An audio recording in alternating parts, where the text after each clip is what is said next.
The first thing that kind of went off in my head was, you know, lack of attention from the staff members at Planet Fitness, which is pretty disappointing because maybe it could have been prevented. Sink's family tells 13 News he went into a tanning bed at the gym on Friday, but wasn't found until Monday morning. Sup Sobers.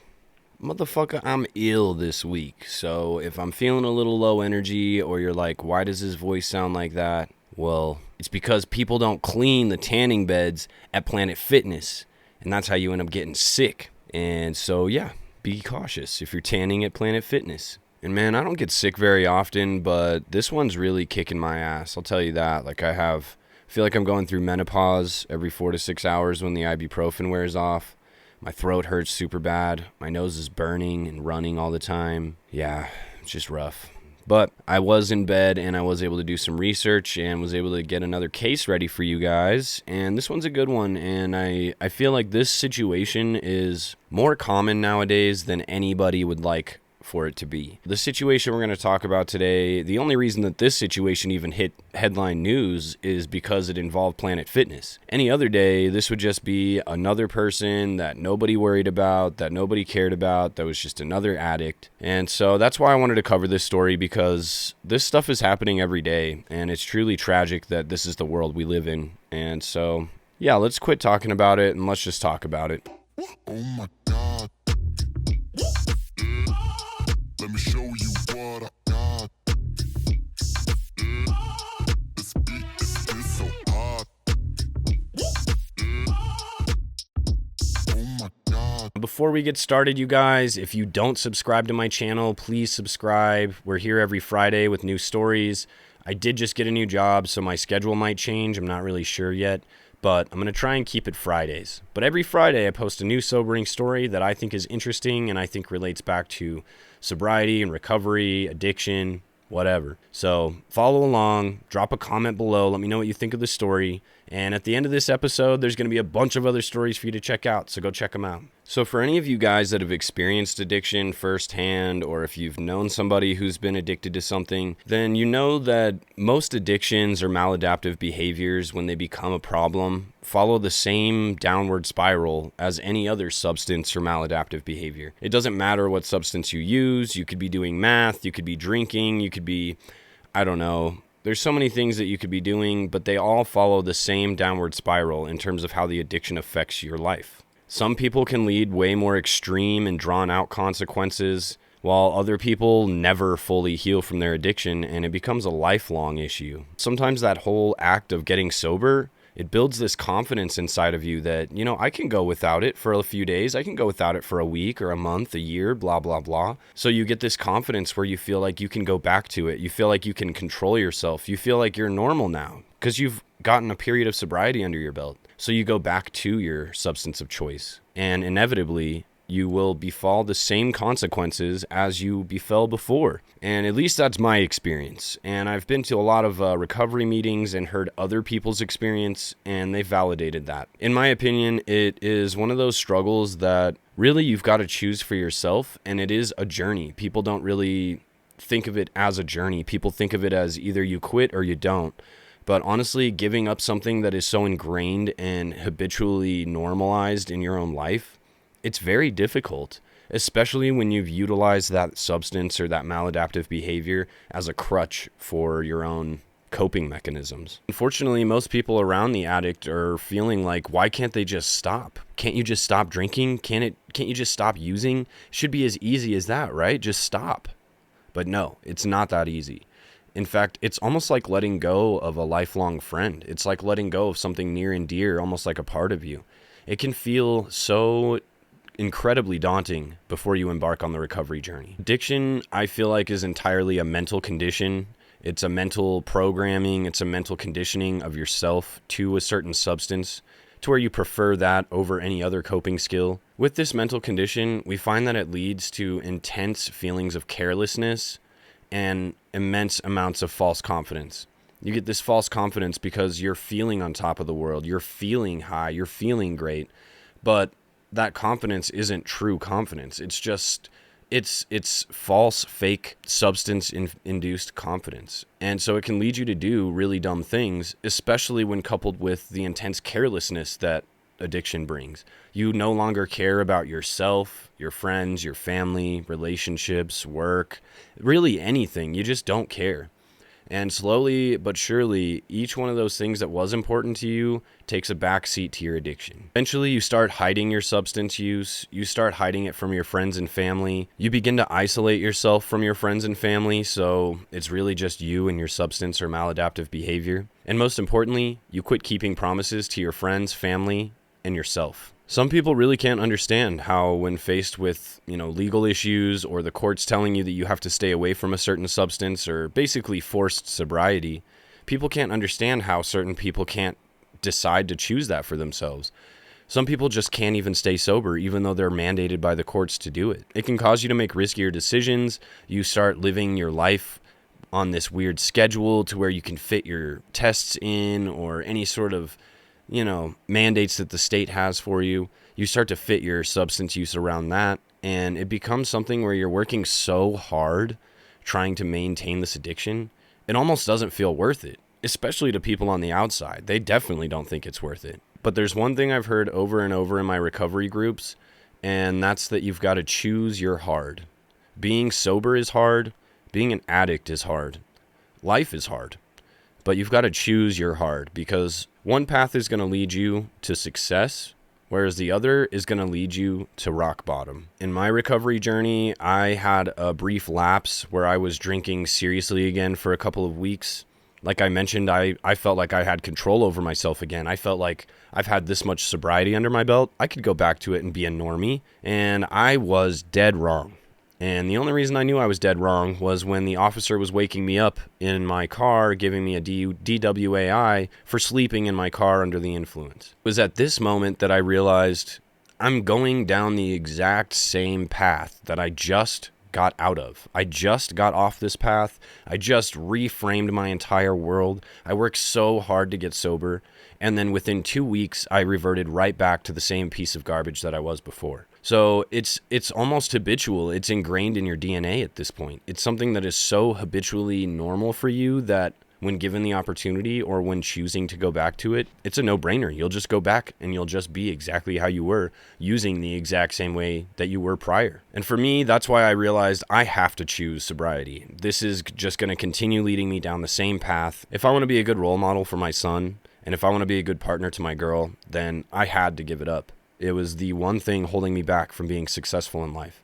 And when I realized that, it was a no-brainer. And now I don't have any problem saying no to alcohol because it's my choice. It's my decision. And I know what those decisions to drink, what those lead to for me. It's not always the same for other addicts. In fact, most of the time, like me, addicts only get sober because they got in trouble with the law for something. They did something dumb, they hurt somebody, they overreacted, they lost control, they were driving under the influence, something. It causes them to be forced into a position where they have to start to look at their life and look at the choices they're making and decide whether or not this is sustainable for my future. The statistics say that about 30% of people who try to get sober actually stay sober. And that's not a very high number. So that's the point I wanted to bring up, is that it's not always the case for all addicts because they're not choosing it for themselves. Though the state of Colorado basically forced me into sobriety, it was still my choice at the end of the day to stay sober. And I'm still choosing it. Now that the courts are off my back, I'm not dealing with any court shit anymore. I still choose it because I know that that's what's best for me, that's what's best for you, and that's what's best for every single person that's around me. And in our story today, unfortunately, the guy that we're going to talk about continued to be forced back into sobriety by being incarcerated, but never once decided that he needed to choose sobriety for himself. So maybe that's you. Maybe there's somebody out there in your life, or maybe that's you. Maybe you're faced with some legal issues that are forcing you to choose sobriety, but you're not necessarily on board with it. Really take a second look at that. Give sobriety a chance, because you never know just how magical sobriety can be.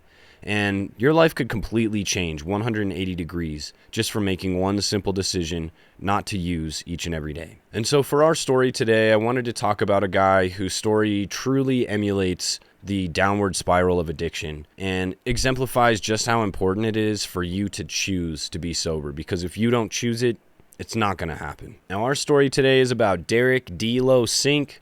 He was a 39-year-old guy who spent about 20 years of his life in and out of prison. He was just going crazy, essentially, after high school. Derek was born on Valentine's Day in 1985 in Indianapolis, Indiana, which is wild to say. Most of his charges have something to do with addiction or substance use. Over the course of his criminal career, you see that the charges just keep escalating and getting worse and more serious.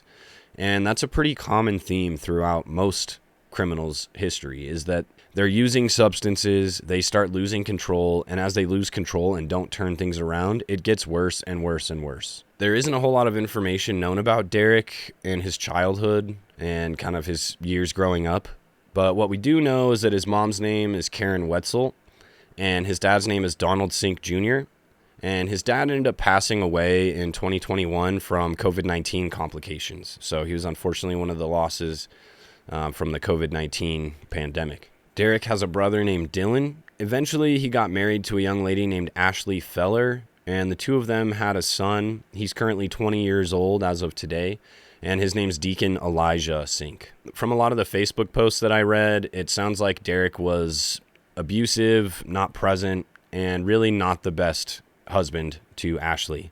And so the two of them end up divorcing, and that leaves her with full custody of Deacon, and that leaves Derek kind of free to do his own thing, and he continues going down the wrong path, as we already know. After his divorce, he had a few serious love interests, lady named Savannah Dawn, and then his most recent girlfriend her name's Heather Bradford. All of his Facebook posts talk about how infatuated he is with them. He loves their children like they're his own.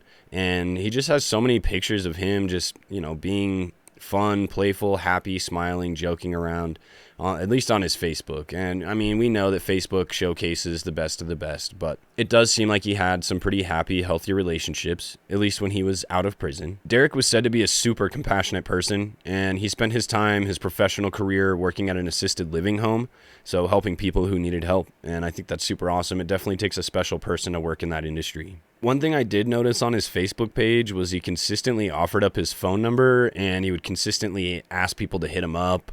And just the way that it seemed like he was in code, it made me think that he was a substance dealer. I could be wrong, but that was the vibe that I got. And then besides that, it just looks like he sells a lot of stuff on Facebook Marketplace. So looks like he's definitely pretty deep into side hustle, trying to make that extra guap. Overall, fairly normal dude, nothing too out of the ordinary. The only thing out of the ordinary is his extensive criminal record. People who were close to Derek said that he loved hip-hop, he was creative, he was competitive, he loved basketball, volleyball, ping pong, he was very athletic. And it seems like for the most part, he was a fairly good dad, but according to his ex-wife's posts, it seems like he kind of faded out of their son's life a little bit. I think we can attribute that to his substance use and the multiple prison sentences, so he wasn't actually even available. Even more heartbreaking would be the fact that these new girlfriends that he had all had kids, and he treated those kids like they were his own. So I'm sure his own kid probably felt immense amounts of rejection. Derek began getting in trouble in about 2004.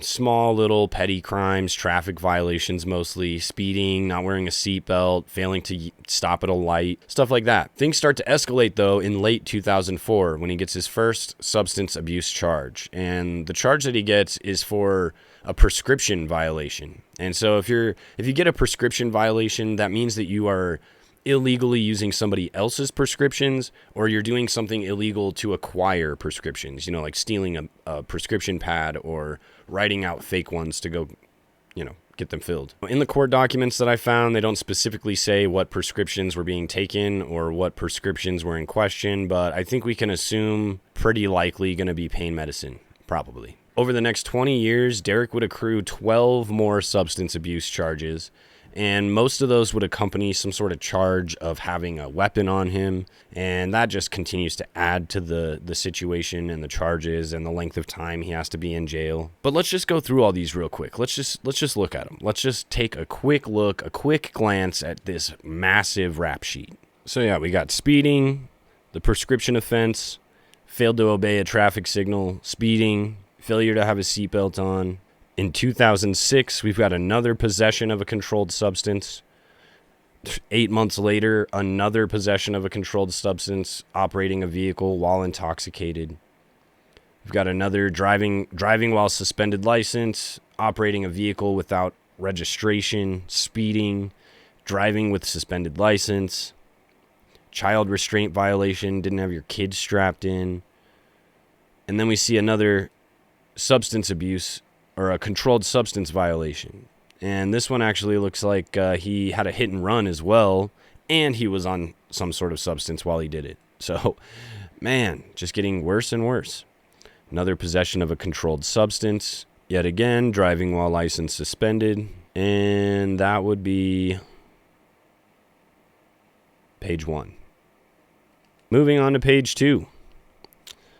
We've got some decisions on the former court cases, decisions on the former charges, another possession of a controlled substance in 2011, theft, receiving stolen property, possession of meth, and paraphernalia, 2013. Possession of a controlled substance, possession of paraphernalia. We move up here a little bit. We've got driving while suspended again, following too closely. That's why he got pulled over. See, man, if you're going to drive without a license, don't follow so close. And then we got trafficking with an inmate. So while he was in jail, he was moving substances in jail. Got another charge for that. Failure for passenger to use a seatbelt. You fools need to put your seatbelt on. Carrying a handgun, but he has a prior felony conviction, so you can't carry a handgun. Unlawful possession of a syringe. I don't know what that means. You just can't have a syringe. 2018. Here we go. Dealing meth. Got about 5 to 10 grams and a handgun on him. So, I mean, honestly, things are just getting worse and worse. And now he's dealing, like I said. I told you, I thought he was a dealer. And keep moving up. We got another speeding ticket, another operating vehicle while intoxicated, another possession of a narcotic substance. And then the last one that we see is actually the estate of Derek, because of his passing. I know that was kind of long, but I just wanted you guys to see just how much this fool was in trouble. Like, this guy literally was in trouble, and then he would go back out and he would just get in trouble again. It was like he literally cared zero fucks. Typically, for charges like that, you get one chance to get a deferred program, and then if you F that up, then, well, you're effed. And so for each one of these charges, Derek would spend a year to 18 months, sometimes 3 years in jail or prison, just serving out his sentence, and then he would get released and go right back to it. So this is what I was talking about before. Like, the court system doesn't truly have a rehabilitation program.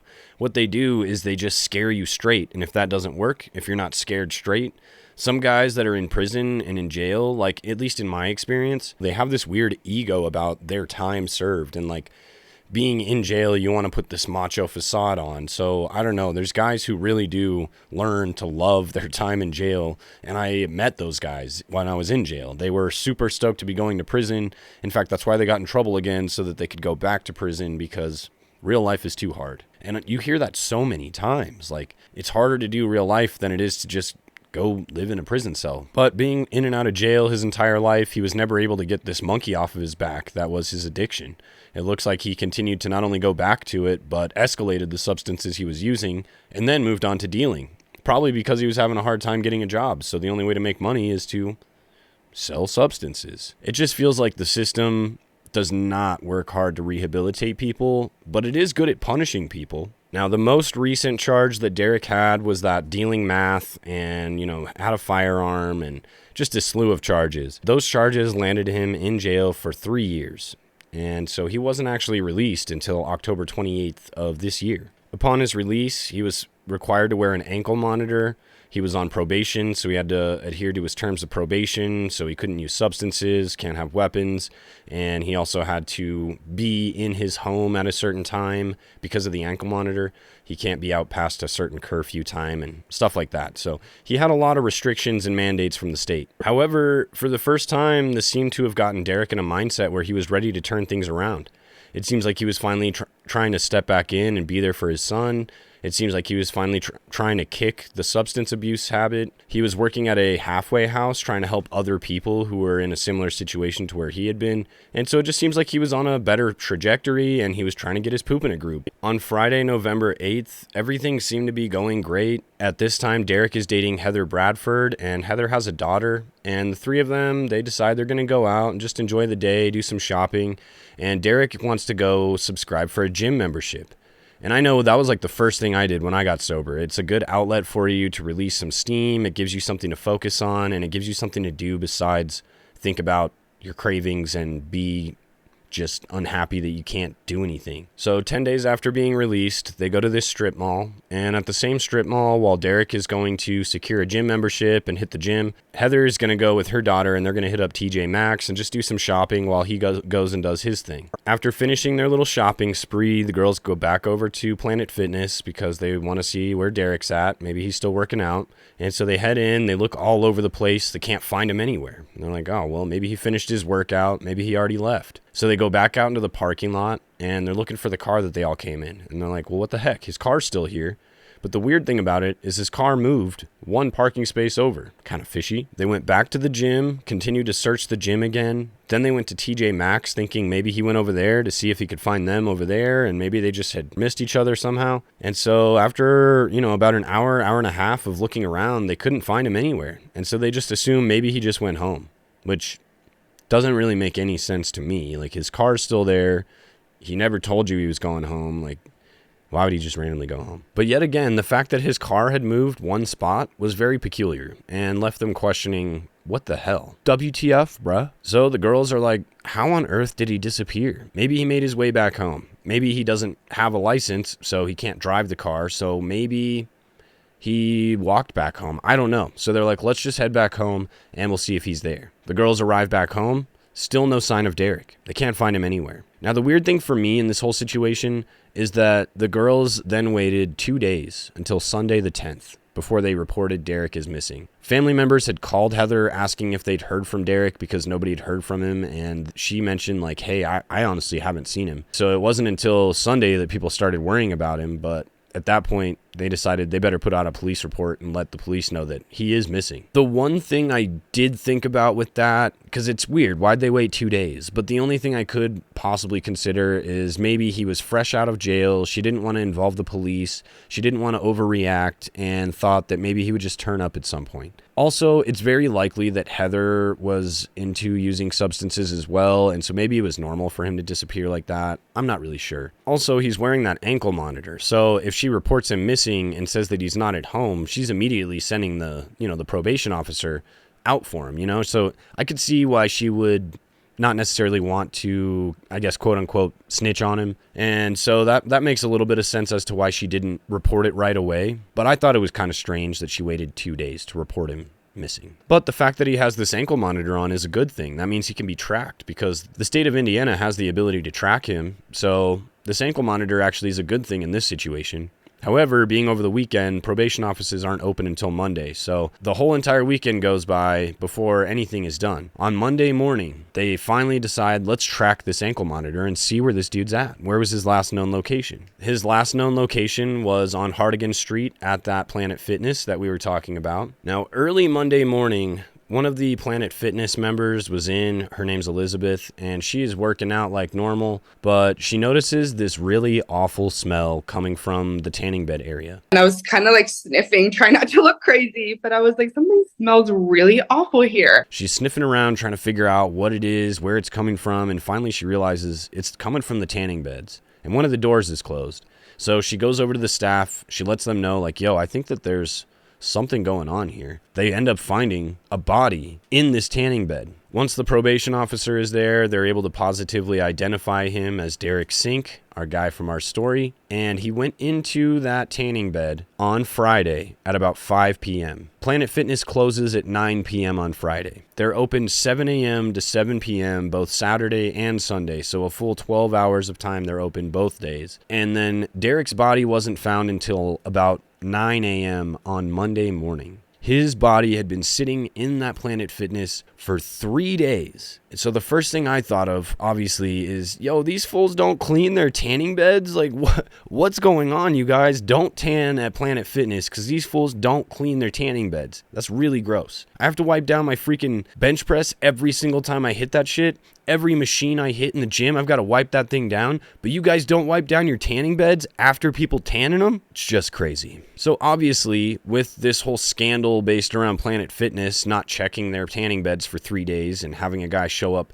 unalived in this tanning bed, it creates quite the news story. And that is the only reason that this news story even blows up. Because unfortunately, they did find a needle in the tanning bed room with Derek. So what they're thinking is that it was a simple case of him ODing, likely because of fentanyl or something that's in the substance that he was doing, and ended up ODing in this tanning bed. They're not sure whether he was actually in there tanning. There's an auto shut off on those tanning beds, so obviously he wasn't still just sitting in there cooking like a chicken nugget, but still he was in that room, and there's speculation saying that maybe he just snuck into that room without even getting a gym membership so that he could use real quick, because the fact that he moved his car during the period of time that his girl and her daughter went into TJ Maxx, he likely went to score and then came back and figured, I'm already at the gym, let me just go into this tanning bed room where I'm, isolated, because it's its own little room. You get your own privacy in there.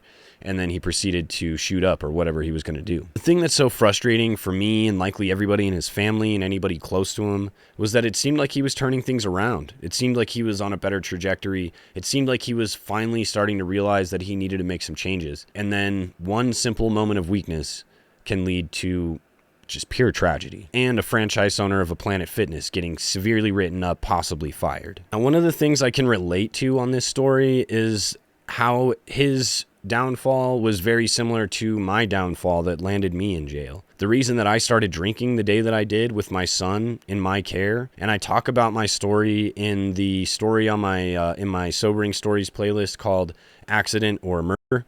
So if you want to check it out, hear about my story, go check that episode out because it's a good one. You can hear about my story and what happened with me and just why I'm sober now. But the thing that's similar between me and Derek's situation is that I decided to drink that day because I felt like I could get away with it. And that's what I think and other people think Derek decided was he felt like he could get away with it. He felt like he had some time to himself where he could use and maybe hide it and not have anybody know. And because he thought he could get away with it, he probably used more than he was used to using because he had this 3-year plus period of sobriety being incarcerated.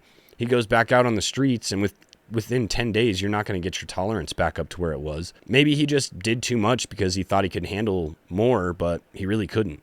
That's what happened to me. I thought I could handle drinking more, but I hadn't been drinking for about a month up till that point. And so I got way more drunk than I thought and did not get away with it. It seems like Derek didn't get away with it either. For a lot of people, this is probably really confusing. Like, why would somebody who's getting their poop in a group, why would somebody who's been sober for 3 years, why would somebody who has their life turning around and going well for them, why would they choose to throw it all away over some stupid substances? Like, why? And the only answer I have is that's just the true power of the ego and the addiction. It is just that strong that sometimes that's all you know. It's mentally consuming, especially when you have it available. It's hard to explain if you haven't struggled with addiction, but addiction really does drive you to do things that make absolutely no sense. Now, my theories on this are either the bag had some fentanyl in there. That's what his mom also thinks happened. She claims that his toxicology report is going to come back for sure with fentanyl in there. And I would believe her over anybody else because she's his mom and she knows his struggles better than anybody. Unfortunately, it doesn't ever show the extent of the substances or the specific substances that he was using or caught with each time. I only know that he was caught with meth once and he had some prescription stuff one other time, but there's been multiple instances of him being caught with substances. So who knows? He could have just gotten a bad bag or a bag that had too much fentanyl in there. Not really sure. I don't know. Maybe he was experiencing some intense depression. Maybe he was going through a period of time where he wasn't feeling himself and he was just ready to end it all. So maybe it was an intentional overdose. We're not really sure. I wouldn't imagine that he would intentionally overdose at a Planet Fitness, but I don't know. People do weird stuff. It makes more sense that he just got a bag that was laced with some fentanyl. And unfortunately, fentanyl is extraordinarily deadly. And that is what I wanted to talk about in today's story because fentanyl is popping up everywhere. It's getting mixed inside of all the good substances that are out there, all the fun stuff that people are doing. Fentanyl's slowly creeping into those substances. It's dangerous. It's scary. It is freaking me out because I would hate to lose a friend or a brother or a sister or anybody because of a bad batch of some stupid shit that people are putting in to these substances because it's cheaper and they're trying to make more money. And like, It's just dirty and gross, and I literally hate it. And so the fact that we've lost another person who was known to be a kind, compassionate soul who could have turned things around for themselves, we've lost another one, you guys. And so I just wanted to try and raise a little bit of awareness because fentanyl is serious, and I just want everybody to be super mindful. If you have the ability to test the substances you're doing, or if you just want to stay away from them altogether, I think that those are way great options. They sell testing kits online. I think it is very important to buy those testing kits, and if you are using substances, be responsible with them. Know what you're taking, know what's in there, be responsible. Drink responsibly. Derek was on the right path. He was working to be a better father. He was working to be a better, more holistic person. He was working on being sober, and he was working at a halfway house trying to give back to other people with similar struggles and similar situations to him. And so it just goes to show that all it takes is one simple lapse and you could be gone. So don't take it for granted. Don't take it so lightly. Take these things seriously, and just know if you do struggle with addiction, or you do struggle with a substance abuse issue or a maladaptive behavior, or you know somebody struggling, reach out to me. I'm always happy to help. I'm always happy to talk about things, and I'm always happy to share my journey and how I got to where I'm at, because it's not easy, and it does take a lot of courage, and it does take a lot of discipline. But if you're able to do those things for a month, I promise you, after that month, it just gets easier and easier every single day to make better choices. You can find me on Instagram. My name's DJ Petrovsky on Instagram. Feel free to reach out on there. I've got a TikTok. I've got a Facebook. Like you could find me anywhere. So reach out if you need to reach out. Drop a comment if you just want to drop a comment. And also tell me what you guys think about this story. Share your stories. Do you know of somebody who has met a similar fate to Derek? Do you know other people struggling or having similar struggles to what Derek had? Leave a comment below. Tell me your story. I want to hear it. And everybody seems to be focusing on the Planet Fitness aspect of this story. And so that's why I really wanted to shift the focus to Derek and his story and his struggle, because that is way more important. But I will say, the fact that they didn't clean that freaking tanning bed for 3 days, who knows, they could have found him way sooner, and it could have been something where maybe they saved his life if they would have found him later Friday evening. So, I mean, yeah, sure, it's kind of gross that they don't clean their things, but at the same time, like, just think about the liability that leaves with the fact that, yeah, he was using substances in their room and probably shouldn't have, but if he was overdosing and they had the ability to help him and save him, that could have been the moment that changed his life around. That could have been, things could be so different had they just freaking cleaned their tanning booths, bro. So don't tan at Planet Fitness, at least not the one in Indiana on Hardigan Street. But what do you guys think about this case? Do you think there was some foul play involved? Do you think it's weird that his girl didn't report him for 2 days? Do you think that Planet Fitness should be held liable for not checking and cleaning the booth and possibly not saving his life? Do you think that his life could have been saved? Drop it in the comments, you guys. I want to know what you think. But addiction is a serious illness, you guys, and it has really serious consequences. It leaves tragedy in its wake, and getting sober can be extremely challenging. But I promise you, it's really hard, just like everything in life, to start. But once you get started, it's so much easier to keep it going and maintain it. And the benefits of sobriety and the benefits of choosing yourself over choosing a substance and choosing your family and your friends and just choosing life. I highly recommend, if you're struggling, please reach out, because I guarantee sobriety will be the best decision you ever made for yourself. Well, thanks for hanging out this long, you guys. Thanks for sitting and listening to me yap about Derek's story. If you guys have other stories you want me to talk about in the future, drop them in the comments below. But otherwise, I will look forward to seeing y'all fools next Friday. Send me some healing vibes. Love you guys. Later, sobers. Oh my